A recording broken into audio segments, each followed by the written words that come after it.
దేవునికి స్తోత్రం. Hallelujah. Praise the Lord. ప్రభు పరిశుద్ధ నామమునకు మహిమ కలుగును గాక.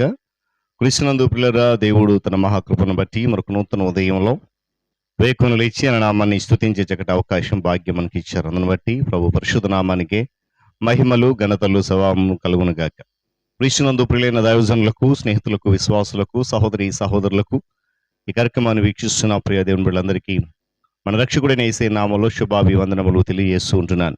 మీరంతా బాగున్నారు కదండి? చాలా సంతోషం. మీరంతా బాగున్నారని విని ఎంతగానో సంతోషిస్తూ ప్రభువుని గణపరుస్తున్నాను. రండి, ఈ దినము కూడా మేము ప్రేమతో నేను ఆహ్వానిస్తున్నాను. అనుదిన అభివృద్ధి ఉదయకాలపు ధ్యానాలటువంటి ఆధ్యాత్మిక కార్యక్రమంలో నాతో పాటు పాలుభాగసులు కండి, ప్రభువును స్తుతించండి, వాక్యాన్ని ధ్యానించండి, దేవుని దీవెనలు పొందుకోండి. మీ దగ్గర బైబిల్స్ ఉన్నాయా? తెరిచి చూడండి. లేని పక్షాన చదివే మాట వీటిని గ్రహించి వాక్యదానంలో పాలుభాగసులు మనం మనవి చేస్తూ నేటి దిన ధ్యాన వాక్యంగా 25వ సంకీర్తన 5వ చరణంలో నుండి ఒక మాటను చదువుతూ ఉన్నాను. నీవే నా రక్షణకర్తవైన దేవుడవు, దినమెల్లా నీ కొరకు కనిపెట్టుచున్నాను. దేవుడు తన పరిశుద్ధ వాక్యాన్ని మన కొరకు దీవించును గాక. తల ఉంచి కన్ను మూసుకుందాం, ప్రార్థన చేద్దాం. ప్రేమ కలిగిన మా తండ్రి స్తోత్రాలు. తిరిగి మనకు నూతన ఉదయ కాలంలో ఇటు రీతిగా ఈ ఆధ్యాత్మిక కార్యక్రమం ద్వారా మీరే నీ బిడ్డలతో మాట్లాడబోతున్నందుకే స్తోత్రాలు. ఈ దాసుడుగా నేను నీ పక్షం నిలబడుతున్నాను. నా జ్ఞానము కాదు, నా శక్తి కాదు, నా బలము కాదు, నా తెలివి అంతకంటే కాదు, కేవలం నీ కృపాతిశయమే. అందును బట్టి కృతజ్ఞతలు చెల్లిస్తూ మరి ఈ కార్యక్రమం ద్వారా అనేక మంది బిడ్డలను మీరు బలపరుస్తున్నందుకు స్తుతులు చెల్లిస్తున్నాను. మరింతగా బలపరచండి, దీవించండి. యేసయ్య నామమున అడుగుతున్నాను మా తండ్రి, ఆమేన్. చాలా సంతోషం ప్రియులారా, మరొకసారి దేవుడు తన వాక్యాన్ని ధ్యానించడానికి, ఆయన మాటలు వినడానికి ఒక చక్కటి అవకాశం ఇచ్చారు. కీర్తనకారుడు చెప్తున్న మాటల్లో మనం గమనించినప్పుడు సమస్తమును దేవుని యొక్క చిత్తము కొరకై. ఏది చేయాలన్నా, మన జీవితంలో ఏది జరగాలన్నా మనము దేవుని కొరకు కనిపెట్టాలి అనేది కీర్తనకారుడు తన జీవిత అనుభవం ద్వారా చెప్తా ఉన్నాడు. దినమెల్లా నేను నీ కొరకు కనిపెట్టుచున్నాను. పిల్లలు గమనించండి, కృత నిబంధన కాలంలో లేక కృత నిబంధన క్రింద దేవుడు తన ఆత్మ ద్వారా అనేక కార్యాలు మన జీవితంలో చేస్తూ తన ధర్మ విధులను మన మనసులో ఉంచాడు. ఆయన దేవుని స్తోత్రం కలుగును గాక. మన మనసులో ఉంచి వాటిని మన హృదయముల మీద రాసేటువంటి విధానాన్ని అమలు చేస్తున్నాడు. హల్లెలూయా. మరో విధంగా చెప్పాలంటే నూతన జన్మ అనుభవం, నూతన ఆధ్యాత్మిక స్థితి ఏమంటే ఆ పొందినప్పుడు ఆయన మనస్సును గ్రహించగలిగేటువంటి సామర్థ్యాన్ని దేవుడు మనకి అనుగ్రహిస్తాడు. ఆకాశం అనేది భూమికి పైగా ఎంత ఎత్తుగా ఉన్నతంగా ఉందో, ఆయన తలంపులు మన తలంపుల కంటే అంత ఎత్తుగా ఉన్నాయి. దేవుని స్తోత్రం కలిగి ఆ సత్యము ఎల్లప్పుడూ కూడా నిలిచే ఉంటుంది. ఆయన మనస్సును తెలుసుకోవడానికి దేవుని సన్నిధిలో కనిపెట్టుట అనే ప్రక్రియను మనం కొనసాగించాలి.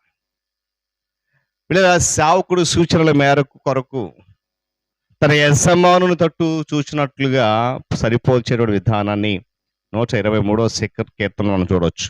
ఆ ఉపమాన రీతిగా ఉదాహరించవచ్చు. అంటాడు కదా, దాసుడు కనులు తన యజమాను తట్టు చూసినట్లు, దాసురాలు కనులు తమ యజమానురాలు చేతి తట్టు చూసినట్లు మనము దేవుని ఎదుట ఆ విధంగా కనిపెట్టాలి. ఆ శ్రద్ధతో, ఏకాగ్రతతో ఉన్నప్పుడు దేవుడు ఏమండి ఎన్నో విషయాలు మనకి బయలుపరుస్తాడు. ఆ ఏకాగ్రత, శ్రద్ధ అనేది దేవుని కొరకు కనిపెట్టే ప్రక్రియలు ఉన్నప్పుడు ఇతర విషయాలు ఏవి కూడా మనల్ని ఆకర్షించవండి. దేవుని స్తోత్రం కలుగును గాక. గట్టిగా చెప్పాలి హల్లెలూయా. పైనుండి మనము దేవుని యొక్క స్వరాన్ని ఏమండి వినగలగాలి. ఆ వినాలి అని అంటే ఏం చేయాలా?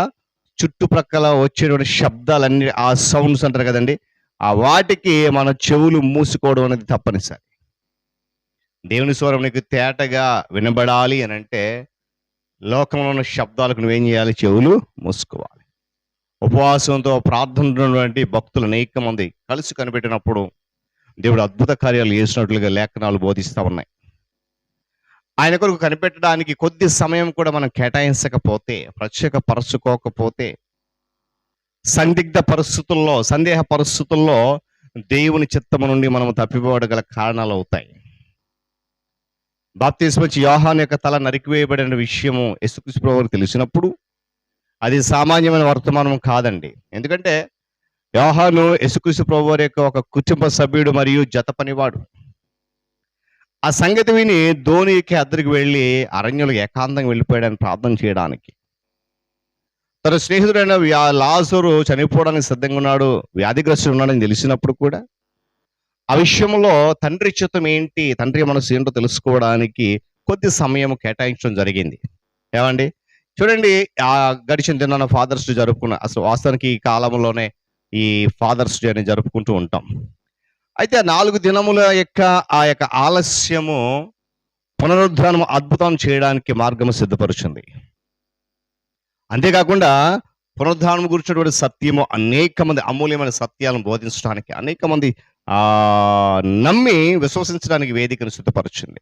కనుక మనము ఈ 2000 మార్కులు నిలిచినప్పుడు మనం ఎంచుకోవాల్సిన మార్గం ఒకటి కంటే ఎక్కువ ఉన్నప్పుడు దేవుని కొరకు కనిపెట్టడం అనేది మంచిది. అలా దేవుని కొరకు కనిపెట్టి అద్భుతాలు పొందుకున్నటువంటి అనేకుల జీవితాలు మనకు మార్గదర్శకం. కనుక ఇతరుల సహాయం కొరకు, మనుషుల సహాయం కొరకు కాకుండా కేవలం నిన్ను నన్ను ప్రేమించి దేవుని తట్టు తిరిగి ఆయన కొరకు కనిపెడితే తప్పకుండా గొప్ప కార్యాలు అనేవి మనం చూస్తాం. ఆయన చిత్తమే మన జీవితంలో సిద్ధించాలి అని మనం కోరుకున్నప్పుడు తప్పనిసరిగా దేవుడు నీకు గొప్ప కార్యాలు నీ జీవితంలో, నీ కుటుంబ జీవితంలో చేస్తాడు. దేవుడి మాటలు మన కొరకు దీవించును గాక.